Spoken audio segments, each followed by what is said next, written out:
My girlfriend said, "Raise my affair baby or leave tonight." I packed a bag, asked one calm question, and watched her face drop while my family texted me to stop overreacting. 10 minutes later, her iPad showed, "The dad was closer than I ever imagined." Tyler M22 here, and I honestly don't know what to do anymore.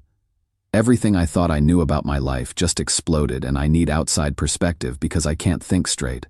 My girlfriend Emma F24 and I have been together for 3.5 years. We met in college in Portland, started as study partners in organic chemistry, and just clicked. She's been everything to me, my best friend, my partner, the person I pictured my future with. I genuinely believed we were building something permanent together. 2 months ago, she came back from a work conference in Denver and dropped a bomb that destroyed me. I was making dinner when she walked in, and I could immediately tell something was wrong. She had this hollow look, like she was carrying something heavy. "Tyler, I need to tell you something." I turned off the stove. "What's wrong?" She couldn't look at me. "I messed up, really badly." "What do you mean messed up?" "I've been seeing someone, from work. It's been going on for about 6 weeks. The words didn't compute at first. Seeing someone, like dating, having an affair. Her voice was barely a whisper. The conference wasn't really a conference. We went to Denver together. For 3 days.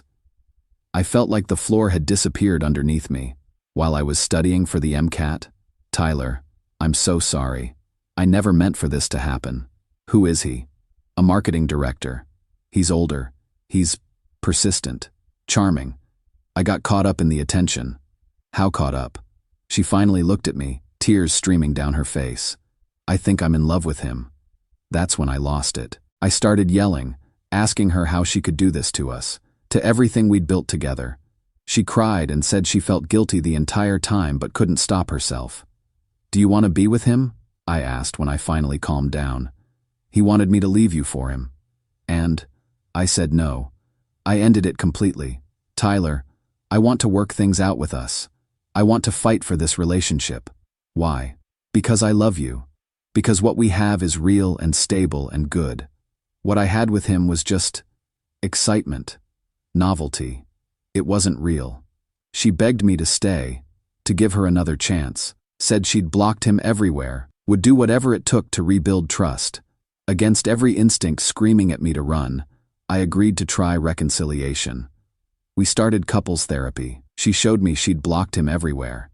She seemed genuinely remorseful, crying during our sessions, doing all the right things. The last 2 months have actually been really good, better than before even. She's been more present, more affectionate, more invested in our future. I started believing we could actually make it work. Yesterday we were talking about post-graduation plans. I mentioned that I'd been thinking about us having kids someday, not immediately, but eventually after I finish medical school. I've always wanted to be a father, to build the kind of family I never had growing up. When I said that, Emma went completely white. Like all the blood just drained from her face. She got this panicked look I'd never seen before. "Tyler, I need to tell you something." Her voice was shaking. "What is it?" She was quiet for so long I thought she might not answer. Then, "I'm pregnant." My heart stopped. That's amazing. I mean, we didn't plan it, but it's not yours." The words hit me like a physical blow. I couldn't speak. "It's his," she whispered. "The affair partner's baby." "I'm 10 weeks along." I stared at her, trying to process what I was hearing. You're sure?"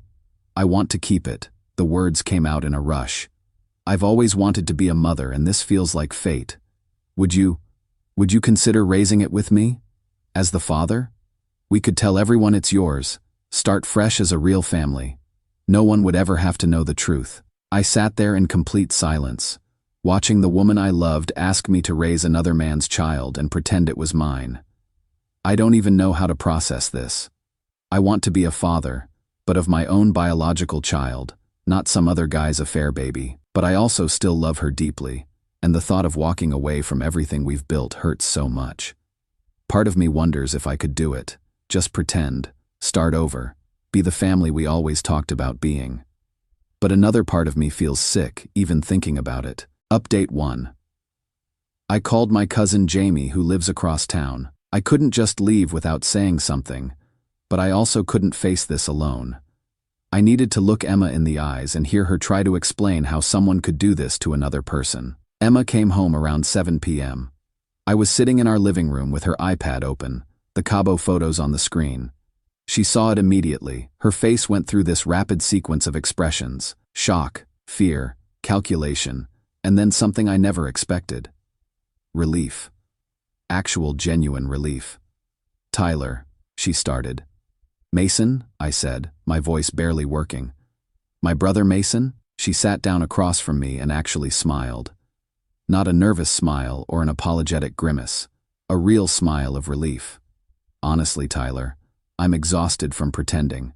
It's been so hard." "Pretending what, Emma? That you loved me? That this was real?" "No, pretending that I wasn't in love with Mason. Pretending that this," she gestured between us, "was what I wanted long term." I felt like I'd been punched. "How long?" "Since your family barbecue last summer. The instant chemistry was... I'd never felt anything like that with anyone, including you." "So why didn't you just break up with me?" She shrugged. Actually shrugged. "You were safe, reliable, and I didn't want to deal with the drama of a breakup during my final semester." "The confession about the co-worker? My idea.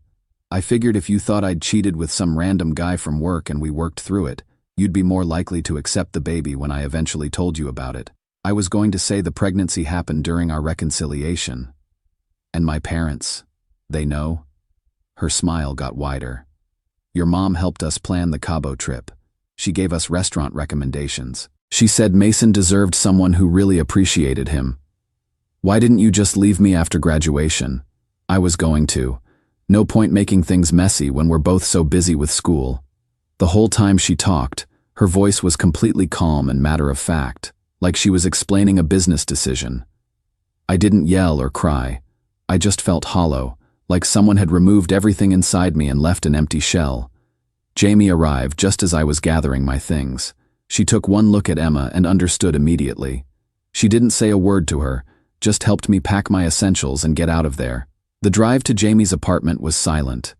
I couldn't speak. She didn't push me to. When we got to her place, I finally broke down. I cried harder than I've ever cried in my life, these ugly choking sobs that felt like they were being torn out of my chest. Jamie held me on her couch and let me fall apart completely. Eventually I told her everything. The messages, the photos, the jokes about me, our parents helping them. Each detail made her angrier. She spent the night calling our parents, Mason, Emma. None of them answered. She left increasingly furious voicemails that I could hear from the bedroom. The only people who contacted me were our parents. Multiple calls and texts, saying they needed to talk and explain. I didn't answer. I can't hear their justifications right now. Maybe not ever. Jamie told me something that made it all clearer. Our parents had always favored Mason. He was the smart one, the successful one, the one they bragged about to their friends. I was just the younger son who tried harder but never quite measured up. She said she'd always worried about how they treated me, but I seemed okay with it, so she gave me space to handle it my own way. I keep replaying Emma's smile. That genuine relief when she could finally stop pretending to love me. 3.5 years together and I was just a placeholder, a convenient boyfriend she tolerated while waiting for something better, and my own family helped her find it. I don't know what comes next. Jamie says I should tell everyone.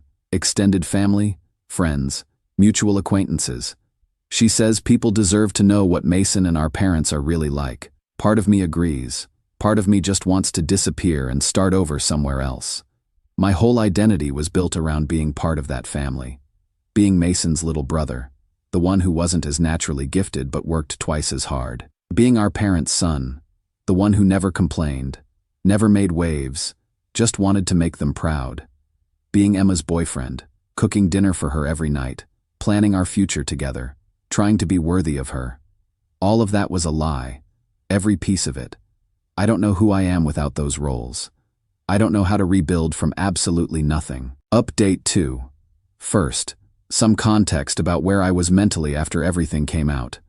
Those first few days at Jamie's were really dark. I have a history with depression that goes back to high school, and she knows about it. Without making a big deal of it, she quietly put away anything I could hurt myself with and made sure I wasn't alone. She took time off work to stay with me. I told my therapist everything in an emergency session. She was concerned enough to want to hospitalize me, but I convinced her I was safe as long as I stayed with Jamie. I wasn't okay, but I wasn't going to do anything permanent. Jamie needed me too. She's been dealing with her own stuff lately, and we're really all the family each other has now. I had to withdraw from the MCAT. Couldn't focus, couldn't study, couldn't even imagine a future where I'd be in medical school. Jamie convinced me to take a leave of absence from my job at the campus lab. She was probably right. I couldn't trust myself around chemicals and equipment when I could barely function. The extended family found out when Jamie sent screenshots to everyone. Aunts, uncles, grandparents, cousins. The response was swift and brutal. Almost everyone cut off Mason and our parents immediately. Our grandmother called me crying, apologizing for not seeing what her son and daughter-in-law had become. Our uncle offered me a job at his accounting firm when I was ready. Not everyone believed it initially, but the evidence was undeniable. Photos of Mason and Emma together, messages between Emma and her mom talking about the pregnancy, timestamps proving all the lies. Mason lost several friends. His co-workers apparently confronted him about it. Our parents have been getting cold shoulders from people at church, their social circle. It felt like justice, but also hollow. None of it brought back the 3.5 years I'd wasted or made the humiliation hurt less. A week ago, I needed to get some things from the apartment I'd shared with Emma. Textbooks, clothes, documents I couldn't replace. Jamie insisted on coming with me. When we got there, Emma and Mason were both there, together, in what used to be my home. Mason was sprawled on the couch like he owned the place. When he saw us, he actually laughed. This breathy, amused sound like the whole situation was entertaining to him. "Tyler," he said, not getting up. "Look who's here. How've you been, little brother?" "Just getting my stuff," I said quietly, trying to keep my voice steady. "Take your time. We're not going anywhere." He gestured around the apartment. "This place is working out great for us." Emma didn't say anything, just watched from the kitchen with this uncomfortable expression. I realized she was showing now, visibly pregnant. Jamie started grabbing my books, shoving them into boxes with more force than necessary. I could tell she was furious but trying to keep it together. "You know," Mason continued conversationally, "I always wondered when you'd figure it out. You were so trusting, almost naive, really." "Mason, stop," Emma said quietly from the kitchen. "What? It's not like it's a secret anymore." He looked directly at me. "I have to admit, Tyler, you made it pretty easy. Working those double shifts at the lab, always studying, never really paying attention to what was happening at home." I finished packing my clothes in silence. Jamie was shooting daggers at both of them, but I just wanted to get out. As we were heading for the door, Mason called out, "Hey, Tyler." I turned around despite myself. "See you at the baby shower, little brother. You'll get an invitation, right, Emma?" Emma looked mortified. "Mason, don't." "What? We're family. Of course he should be there for his nephew's baby shower." Jamie grabbed my arm hard and pulled me toward the door before I could respond. "He's not worth it," she whispered. But I heard Mason laughing as we left, this delighted sound like he'd just won something. 2 days later, our parents requested a meeting. They wanted to clear the air and discuss how to move forward as a family. Against Jamie's advice, I agreed. I wanted answers. I wanted to understand how the people who raised me could do this to me. I brought a voice recorder. Jamie insisted on coming. What followed was the most surreal conversation of my life. "Tyler, we need you to understand," my mother started. "We've known about Mason and Emma from the beginning." "You've known?" My father leaned forward. "Emma's mom told us months ago when she found texts on Emma's phone. We sat down with them to discuss the situation." "You sat down with them? What about sitting down with me, your actual son?" "We prayed about it," my mother said earnestly, "and we felt like Mason and Emma were meant to be together. If you never found out, everyone could be happier in the long run." I stared at them. "Everyone except me. You would have found someone more suitable eventually," my father said matter-of-factly. "More suitable? I was with Emma for 3.5 years. I was planning to propose." "Tyler," my mother's voice got gentle, like she was talking to a child. You have to understand. We knew you'd recover. You've always been resilient. You bounce back from things better than Mason does. Resilient? I felt something crack inside me. You think I'm resilient so it's okay to destroy my life? We didn't destroy anything. We prevented a bigger mess, my father said. Would you rather we let them get caught sneaking around? The scandal would have been worse. So instead, you let them use the family cabin while I was in class. You facilitated this? My mother actually looked proud. It seemed safer than them getting caught at some hotel. We didn't want any scandals. A scandal? Mom, this is a scandal. You helped my girlfriend cheat on me with my own brother. It's not cheating if it's true love, she said quietly. I felt Jamie tense beside me. I could see she was holding back from exploding. What do you want from me? I asked them. We want you to be part of the baby's life, my father said. As an uncle. We want to heal the family and move forward together. The baby is innocent, my mother added. He deserves to know all his relatives. That's when the door opened and Mason walked in. What the hell are you doing here? I stood up immediately. Easy, little brother. He was smirking, like this was all some joke. Mom and Dad asked me to come by. We didn't invite him, my mother said quickly, but she was lying. I could see it in her face. Mason looked around the room, taking in the tension, and his smirk got wider. So, Tyler knows everything now? Get out, I said. Come on, man. We need to talk about this like adults. We're going to be family after all. You, me, Emma, the baby. I said get out. Look, he said, sitting down on the couch like he belonged there. I know this is weird, but we can make this work. You can be the cool uncle. The kid will need strong male role models. Jamie stood up. Tyler, we should go. Mason looked at her with this calculating expression. Oh, Jamie's here too. How sweet, the whole family reunion. He paused, then said with mock sympathy, You know, Jamie, you might as well get used to being an aunt. With your situation, this is probably the closest you'll get to having a nephew.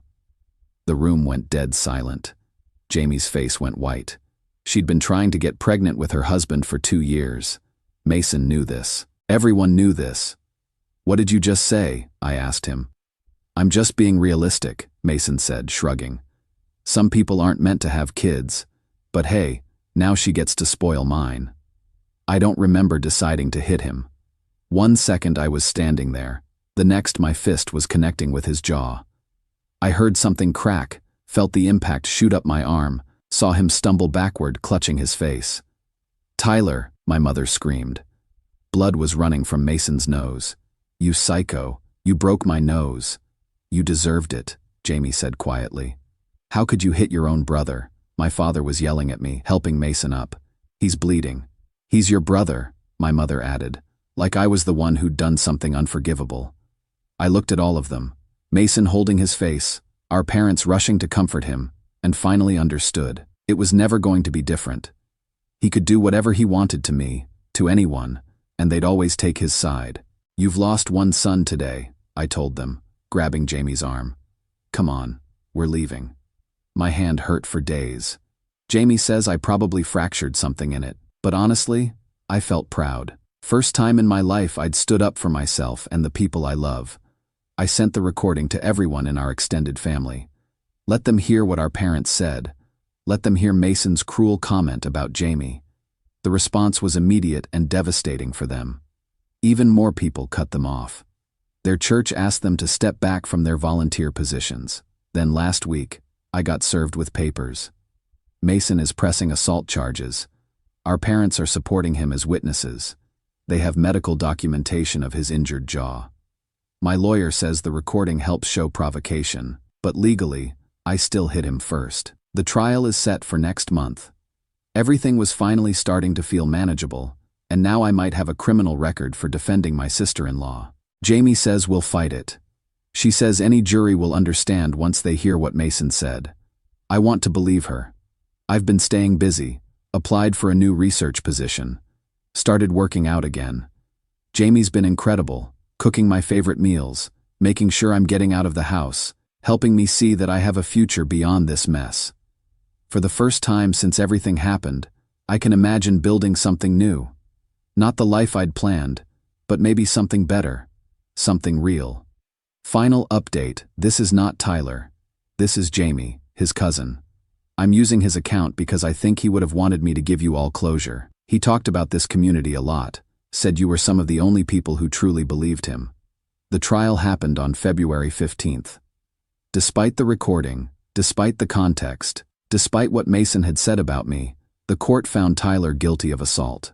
Mason had medical documentation, photos of his bruised jaw, doctor's reports.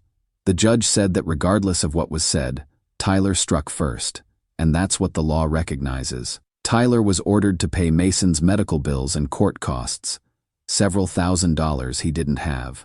I watched my cousin's face when the verdict was read. Something in him just died, like a light going out.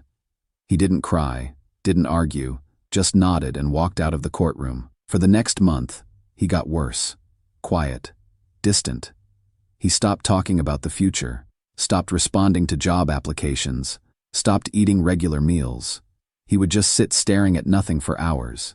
He stopped working out, stopped watching movies with me, stopped engaging with anything that used to bring him joy. He deleted Reddit after some users sent him cruel messages, calling his story fake, saying nobody's family would really do what his did, accusing him of making it all up for attention.